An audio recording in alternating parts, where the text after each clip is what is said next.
Hola, ¿qué tal? Esto es su canal cristiano Betel, Casa de Dios y Puerta del Cielo. Y hoy vamos a continuar con nuestra lectura de la palabra. Ya estamos en el capítulo 19 de Hechos. Y bueno, vamos a darle el primer lugar al Señor Espíritu Santo que sea el que hable. Y dice Pablo en Éfeso. Y aconteció que mientras Apolos estaba en Corinto, Pablo, habiendo recorrido las regiones superiores, llegó a Éfeso y encontró a algunos discípulos. Y les dijo, ¿recibisteis el Espíritu Santo cuando creísteis? Y ellos le respondieron, no, ni siquiera hemos oído si hay algún Espíritu Santo. Entonces él dijo, ¿en qué bautismo pues fuisteis bautizados? Ellos contestaron, en el bautismo de Juan. Y Pablo dijo, Juan bautizó con el bautismo del arrepentimiento, diciendo al pueblo que creyeran en aquel que vendría después de él, es decir, en Jesús. Cuando oyeron esto, fueron bautizados en el nombre del Señor Jesús, y cuando Pablo les impuso las manos, vino sobre ellos el Espíritu Santo, y hablaban en lenguas y profetizaban. Eran un total de 12 hombres. Bueno, aquí el tema es bien importante.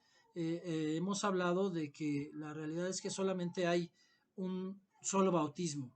Bueno, es un solo bautismo, pero entonces muchos me dirían, entonces ¿es el bautismo del Espíritu Santo o es el bautismo en agua o qué bautismo es? Bueno, finalmente, así como Dios es tripartito, el bautismo es tripartito. Uno lo recibimos cuando el Espíritu Santo me mueve a entender que tengo necesidad de morir, compartir la muerte de Jesús y su resurrección, entrando en el agua. Ese es cuando yo lo decido y yo decido bautizarme. Y la otra parte viene en el Espíritu Santo cuando empieza a ver que es real nuestra conversión. Entonces Él es el que nos lleva, después del bautismo de arrepentimiento, nos lleva el de lavamiento, nos lleva al bautismo de recibir el Espíritu Santo, y entonces viene el poder para poder usar los dones que Dios ya tenía preparados de antemano para nosotros, el Espíritu Santo. Y bueno, el bautismo en fuego, que es cuando el Espíritu Santo nos lleva de gloria en gloria y de victoria en victoria por una transformación, por nuestra forma de vivir y por nuestra entrega, nuestro amor al Señor Espíritu Santo. Amén. Entonces esa es lo que hace la diferencia, pero es un solo bautismo. Lo que pasa es que el Señor hace su parte y nosotros hacemos nuestra parte, pero el Señor puede en su libre decisión y al ver nuestro corazón darnos el bautismo del Espíritu Santo antes o después del bautismo en agua. Eso no tiene problema para el Señor porque no hay un orden, porque en sí es un solo bautismo. Entonces muchas personas por eso reciben el bautismo en el Espíritu Santo antes de su bautismo en agua. Amén. Y bueno, pues entonces vemos que hubo necesidad de que se les compartiera del Espíritu Santo, que supieran del Espíritu Santo, les impusieron las manos y recibieron el Espíritu Santo, y entonces empezaron a utilizar los dones que el Señor ya tenía establecido para ellos. Amén. Bueno, después vemos el versículo 8, la iglesia se establece en Éfeso. Entró Pablo en la sinagoga y por 3 meses continuó hablando denodadamente, discutiendo y persuadiéndoles acerca del reino de Dios, pero cuando algunos se endurecieron y se volvieron desobedientes, hablando mal del camino ante la multitud, Pablo se apartó de ellos llevándose a los discípulos y discutía diariamente en la escuela de Tiriano. Esto continuó por 2 años, de manera que todos los que vivían en Asia oyeron la palabra del Señor, tanto judíos como griegos, y Dios hacía milagros extraordinarios por mano de Pablo, de tal manera que incluso llevaban pañuelos o delantales de su cuerpo a los enfermos, y las enfermedades los dejaban y los malos espíritus se iban de ellos. Pero también algunos de los judíos exorcistas ambulantes trataron de invocar el nombre del Señor Jesús sobre los que tenían espíritus malos, diciendo, os ordeno por Jesús a quien Pablo predica. Y 7 hijos de un tal Esceva, uno de los principales sacerdotes judíos, eran los que hacían esto. Pero el espíritu malo respondió y les dijo, a Jesús conozco y sé quién es Pablo, pero vosotros quiénes sois. Y el hombre en quien estaba el espíritu malo se lanzó sobre ellos y los dominó y pudo más que ellos, de manera que huyeron de aquella casa desnudos y heridos. Y supieron esto todos los habitantes de Éfeso, tanto judíos como griegos, y el temor se apoderó de todos ellos. Y el nombre del Señor Jesús era exaltado.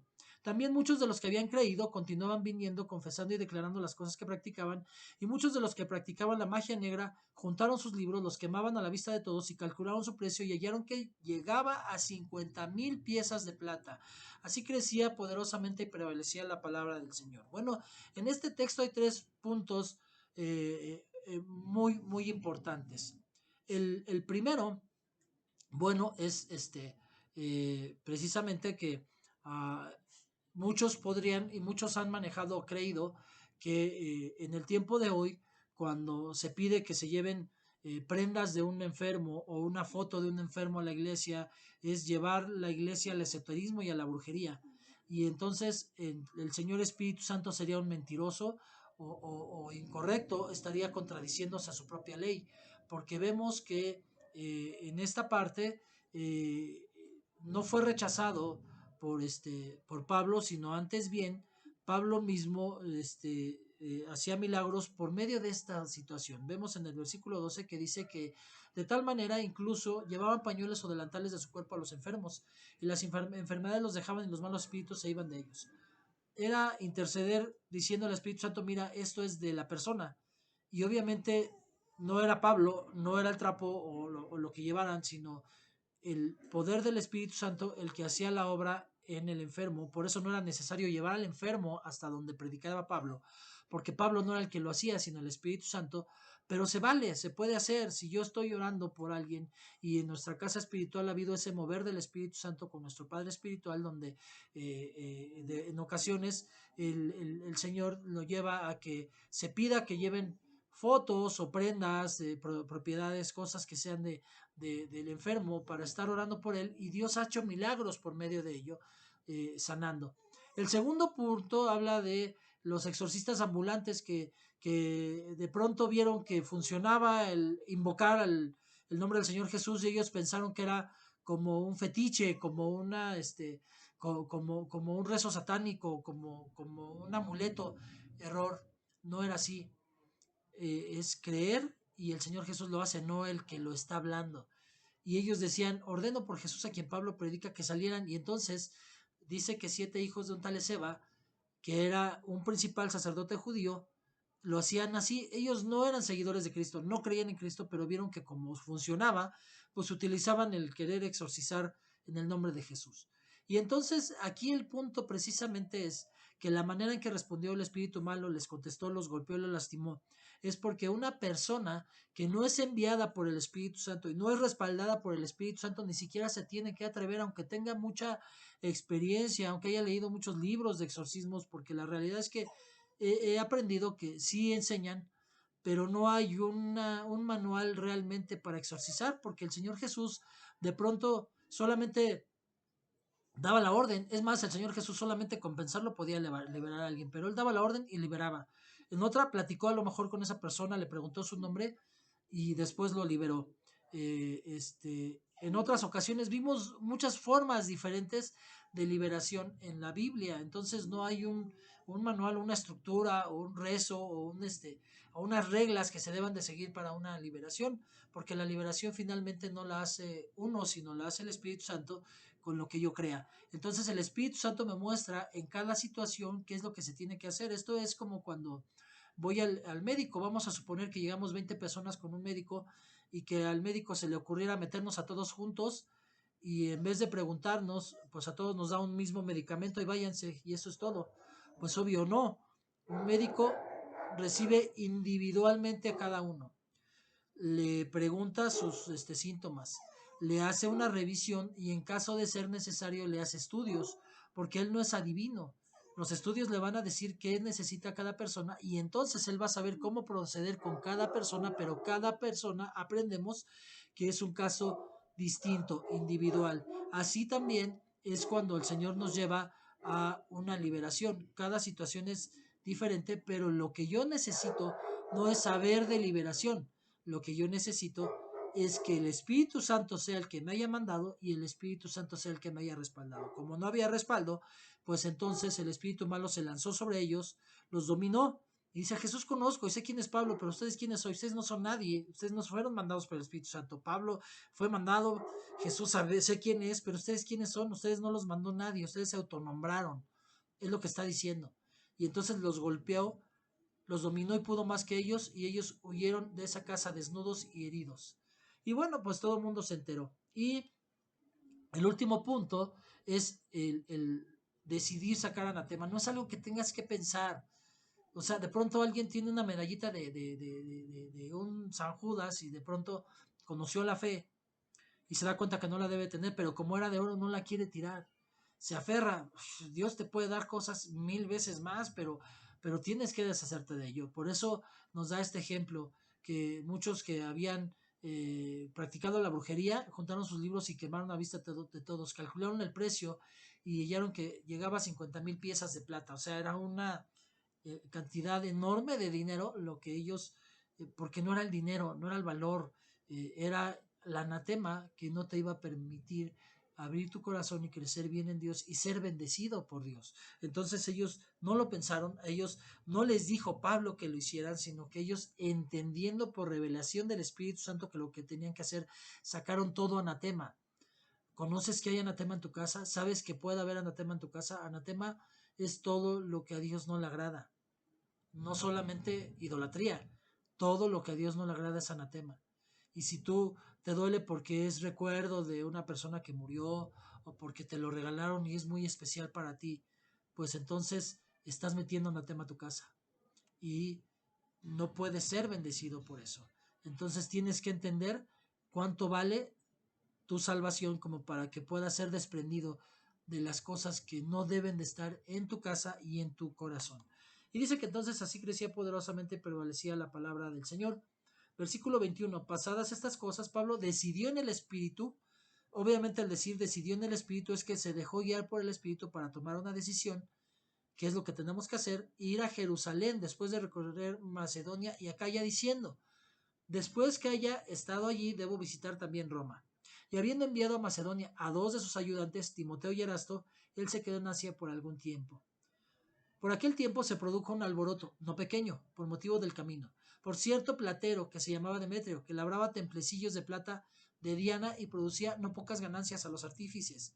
Reunió a estos junto con los obreros de oficios semejantes y dijo: compañeros, sabéis que nuestra prosperidad depende de este comercio, y veis y oís que no solo en Éfeso, sino en casi todas, este Pablo ha persuadido a gran cantidad de gente y la ha apartado, diciendo que los dioses hechos con las manos no son dioses verdaderos. Y no solo corremos el peligro de nuestro oficio caiga en descrédito, sino también de que el templo de la gran diosa Diana se considere sin valor y que ella, a quien adora toda Asia y el mundo entero, sea despojada de su grandeza. Cuando oyeron esto, se llenaron de ira y gritaban diciendo: grande es Diana de los Efesios. Y la ciudad se llenó de confusión, y a una se precipitaron en el teatro, arrastrando consigo a Gayo y a Aristarco, los compañeros de viaje de Pablo, que eran de Macedonia. Cuando Pablo quiso ir a la asamblea, los discípulos no se lo permitieron. También algunos de los asiarcas, que eran amigos de Pablo, enviaron a él y repetidamente le rogaron que no se aventurara a presentarse en el teatro. Así que unos gritaban una cosa, otros otra, porque había confusión en la asamblea y la mayoría no sabía por qué razón se habían reunido. Y algunos de la multitud dedujeron que se trataba de Alejandro, puesto que los judíos lo habían empujado hacia adelante. Entonces Alejandro, haciendo una señal de silencio con la mano, quería hacer su defensa ante la asamblea. Mas cuando se dieron cuenta de que él era judío, un clamor se levantó de todos ellos gritando como por 2 horas: grande es Diana de los Efesios. Entonces el secretario, después de calmar a la multitud, dijo: ciudadanos de Éfeso, ¿hay acaso algún hombre que no sepa que la ciudad de los Efesios es guardiana del templo de la gran Diana y de la imagen que descendió del cielo? Puesto que estos hechos son innegables, debéis guardar calma y no hacer nada precipitadamente, porque habéis traído a estos hombres que ni roban templos ni blasfeman a nuestra diosa. Así pues, si Demetrio y los artífices que están con él tienen queja contra alguno, los tribunales están abiertos y los procónsules dispuestos. Presenten sus acusaciones unos contra otros. Pero si demandáis algo más que esto, se decidirá en la asamblea legítima, porque ciertamente corremos peligro de ser acusados de sedición en relación con lo acontecido hoy, ya que no existe causa justificada para esto, y por ello no podemos explicar este alboroto. Y habiendo dicho esto, despidió a la asamblea. Aquí hay algo bien importante. Aparentemente, y sí, fue mover del Espíritu Santo que habló con esta persona para que pudiera salir a tranquilizar a la gente, pero la realidad es que había una mezcla de religiones en Roma. Aceptaban, en cada lugar que conquistaban, aceptaban que si continuara la adoración a los dioses que había en ese lugar. Entonces, vemos que la realidad es que como la ley romana permitía la adoración de diferentes religiones en que hubiera esa libertad, pues esa libertad fue la o sea, él por el derecho romano y no por los cristianos, no por lo que se estaba enseñando, no por creer correctamente, no por defenderlos, sino por el derecho romano fue por lo que los tranquilizó. Pero vemos que finalmente Dios también utiliza eso. Las cosas terrenales también son los medios que utiliza para ayudar a sus hijos. Entonces, esto es bien importante, pero sí vemos que había una mezcla muy fuerte de religiones, porque son romanos, pero sabemos que en otras partes de Roma creían de otra manera y en Éfeso pues creían en Diana, por eso llamaban Diana de los Efesios. Amén. Bueno, pues vamos al capítulo, continuamos con el capítulo 20. Dice la palabra de Dios en el capítulo 20. Después de que cesó el alboroto, Pablo mandó llamar a los discípulos, y habiéndolos exhortado, despidiéndose, partió para ir a Macedonia. Y después de recorrer aquellas regiones y de haberlos exhortado mucho, llegó a Grecia. Pasó allí 3 meses, y habiéndose tramado una conjura en su contra de parte de los judíos, cuando estaba por embarcarse para Siria, tomó la decisión de regresar por Macedonia. Y lo acompañaban Sópater de Berea, hijo de Pirro, Aristarco y segundo de los tesalonicenses, Gallo de Derbe y Timoteo, Tíquico, Trófimo y de Asia. Pero estos se habían adelantado y nos esperaban en Troas. Entonces vemos aquí otra vez, vuelve a hablar en primera persona Lucas. Dice, ellos se adelantaron pero nos esperaban en Troas. Quiere decir que este Pablo encontró en Macedonia o en Éfeso a Lucas y empezó otra vez Lucas a estar. Por eso ya empieza a hablar otra vez Lucas diciendo, no se esperaban. Nos embarcamos en Filipos después de 2 días de los panes sin levadura y en 5 días llegamos a donde estaban en Troas. Y allí nos quedamos 7 días. Es la segunda vez que está con Pablo y es un tiempo en el que estuvo compartiendo con el ministerio de Pablo Lucas. Y el primer día de la semana, cuando estábamos reunidos para partir el pan, Pablo les hablaba pensando partir al día siguiente y prolongó su discurso hasta medianoche. Había muchas lámparas en el aposento alto donde estábamos reunidos y estaba sentado en la ventana un joven llamado Eutico. Y como Pablo continuaba hablando, Eutico fue cayendo en un profundo sueño hasta que, vencido por el sueño, cayó desde el tercer piso y lo levantaron muerto. Aquí vemos algo. Pablo se extendió, pero no es que lo hiciera siempre, sino era un momento especial porque estuvo en Troas. Quizás el Espíritu Santo le mostró que no iba a regresar a Troas y entonces por eso se alargó para enseñarles lo más que pudiera, aprovechar el tiempo correctamente. Esto quiere decir que los tiempos en la iglesia son correctos y solamente cuando el mover del Espíritu Santo nos lleva a prolongarnos un poco más, lo hacemos. Por eso pasó esta situación. Entonces no hubo mal en que él se alargara, no se podía culpar a Pablo de que él había hecho que el joven le diera sueño y se durmiera. Vemos que normalmente pasa en las iglesias que los jóvenes que quizás aún puedan tener cierto interés, pero como les inquietan cosas de los jóvenes o de pronto se aburren de mucho tiempo de palabra, pues se empiezan a cabecear y este joven le pasó esto, Tico le pasó, estaba en la ventana y se cayó desde el tercer piso y obviamente desde el tercer piso murió. Pero dice versículo 10, pero Pablo bajó y se tendió sobre él y después de abrazarlo dijo, no os alarméis porque está vivo. Y volviendo arriba después de partir el pan del pan y comer, conversó largamente con ellos hasta el amanecer y entonces se marchó y se llevaron vivo al muchacho y quedaron grandemente consolados. Entonces vemos aquí que el joven pues se murió, pero Pablo hizo un milagro más. Era parte del mover del Espíritu Santo para que ellos pudieran tener la convicción de que era Pablo usado por el Espíritu Santo y les dio mayor fortaleza a la iglesia obviamente a esta iglesia de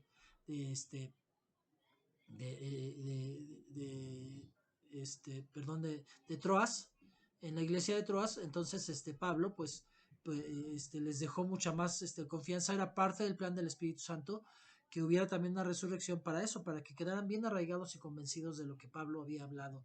Por eso hablábamos en nuestro video anterior del tema de la regeneración, de esa importancia de la palabra, ¿no? Finalmente debe haber palabra con poder, respaldada con poder, para que la gente pueda creer y puedan afirmarse en la fe.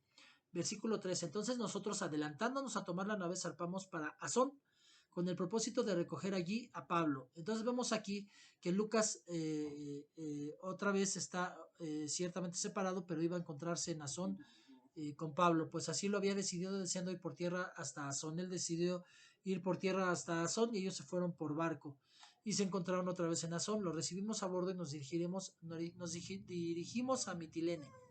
Y zarpando de ahí, el día siguiente llegamos frente a Quío, y al otro día atracamos en Samos, habiendo hecho escala en Trogilio. Al día siguiente llegamos a Mileto, porque Pablo había decidido dejar a un lado a Éfeso para no detenerse en Asia, pues se apresuraba para estar, si era posible, el día de Pentecostés en Jerusalén. ¿Por qué? Porque es el día más importante y él pues quería ir precisamente a celebrar la fiesta del Pentecostés en Jerusalén. Y desde Mileto mandó mensaje a Éfeso y llamó a los ancianos de la iglesia. Cuando vinieron a él les dijo: vosotros bien sabéis cómo he sido con vosotros todo el tiempo desde el primer día que estuve en Asia, sirviendo al Señor con toda humildad y con lágrimas, y con pruebas que vinieron sobre mí por causa de las intrigas de los judíos. ¿Cómo no rehuí declarar a vosotros nada que fuera útil, y de enseñaros públicamente, y de casa en casa, testificando solemnemente tanto a judíos como a griegos del arrepentimiento para con Dios y la fe de nuestro Señor Jesucristo? Ahora, he aquí que yo, atado en espíritu, voy a Jerusalén sin saber lo que allá me sucederá, salvo que el Espíritu Santo solemnemente me da testimonio en cada ciudad diciendo que me esperan cadenas y aflicciones. Pero en ninguna manera estimo mi vida como valiosa para mí mismo, a fin de poder terminar mi carrera y el ministerio que recibí del Señor Jesús para dar testimonio solemnemente del Evangelio de la gracia de Dios. Y ahora, he aquí, yo sé que ninguno de vosotros, entre quienes anduve predicando el reino, volverá a ver mi rostro. Por tanto, os doy testimonio este día de que soy inocente de la sangre de todos, pues no rehuí declarar a vosotros todo el propósito de Dios. Tened cuidado de vosotros y de toda la grey, en medio de la cual el Espíritu Santo os ha hecho obispos, para pastorear la iglesia de Dios, la cual él compró con su propia sangre. Sé que después de mi partida vendrán lobos feroces entre vosotros que no perdonarán al rebaño, y que de entre vosotros mismos se levantarán algunos hablando cosas perversas para arrastrar a los discípulos tras ellos. Por tanto, estad alerta, recordando que por 3 años, de noche y de día, no cesé de amonestar a cada uno con lágrimas. Ahora os encomiendo a Dios y a la palabra de su gracia, que es poderosa para edificaros y daros la herencia entre todos los santificados. Ni la plata, ni el oro, ni la ropa de nadie he codiciado. Vosotros sabéis que estas manos me sirvieron para mis propias necesidades y las de los que estaban conmigo. En todo os mostré que así trabajando debéis ayudar a los débiles y recordar las palabras del Señor Jesús, que dijo: más bienaventurado es dar que recibir. Vemos aquí la última prédica de Pablo en Mileto, sabiendo que no los iba a volver a ver, pero me llega mucho la parte donde precisamente él habla de que dice: salvo que el Espíritu Santo solemnemente me da testimonio en cada ciudad diciendo que me esperan cadenas y aflicciones. Las mejores cartas que escribió Pablo no fueron un hotel de 5 estrellas. Él no llegaba y pedía la mejor suite y no pedía lo mejor para él cuando llegaba a predicarles la palabra. Él trabajaba, con sus propias manos se ganaba su dinero. Él, como dijo, sí tenía derecho, como los demás apóstoles, a recibir un sueldo, pero él trabajaba con sus manos, siempre trabajó haciendo tiendas de campaña, porque obviamente los mercaderes eran los que era el mejor negocio que había, porque llevan, ya lo hemos comentado, cosas que no podían haber en otros lugares, las llevaban ellos y obviamente pues ganaban muy bien y era un gran negocio. Entonces él se dedicaba a hacer carpas, precisamente tiendas de campaña para esas personas, y nunca dejó de trabajar. Pero el Espíritu Santo le mostraba que habían cadenas y aflicciones. Hoy, si un cristiano está en cadenas y aflicciones, piensan que está en pecado, que no está bien, que no está siendo bendecido por Dios porque algo está haciendo mal. Si el evangelio que se predica hoy se hubiera predicado en ese tiempo, hubieran pensado que Pablo era pecador, puesto que él estaba en la cárcel. Sus mejores epístolas las dijo en la cárcel, y él declara que el Espíritu Santo solemnemente le daba testimonio en cada ciudad diciendo que le esperaban cadenas y aflicciones, persecución, problemas, situaciones. De hecho, pues lo apedrearon por compartir la palabra. Pero dice, pero en ninguna manera estimo mi vida como valiosa para mí mismo, a fin de poder terminar mi carrera y el ministerio que recibí del Señor Jesús para dar testimonio solemnemente del Evangelio de la gracia de Dios. Entonces, aquí vemos también que es la importancia de no parar. Si el Espíritu Santo te respalda y Él es el que te guía a hacer algo, no importa lo que te digan, no importa quién esté en contra, tienes que seguir compartiendo la palabra, dar testimonio solemnemente del Evangelio de la gracia de Dios.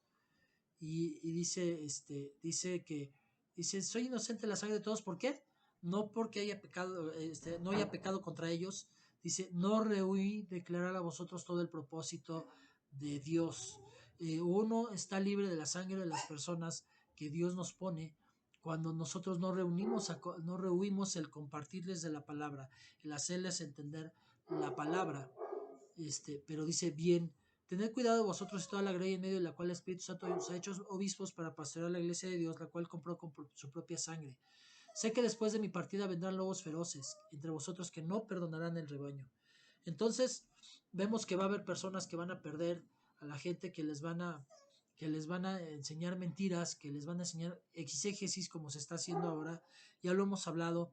Una filosofía es un montón de verdades que están suspendidas sobre una mentira. Pero la gente, como solamente ve lo de encima, dicen, es que está diciendo verdades. Sí, está diciendo verdades, pero analiza bien y vas a encontrar una mentira. Eso es filosofía.